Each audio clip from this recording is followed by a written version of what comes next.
দারোগাবাবু এবং হাবু। ভবানীপ্রসাদ মজুমদার। থানায় গিয়ে সেদিন ভোরে বললে কেঁদেই হাবু, নালিশ আমার মন দিয়ে খুব, শুনুন বড়বাবু।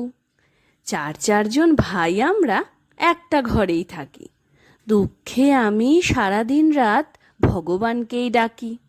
বড়দা ঘরে 7টা বেড়াল পোষেন ছোট বড়, মেজদা পোষেন 8টা কুকুর, যতই বারণ করো।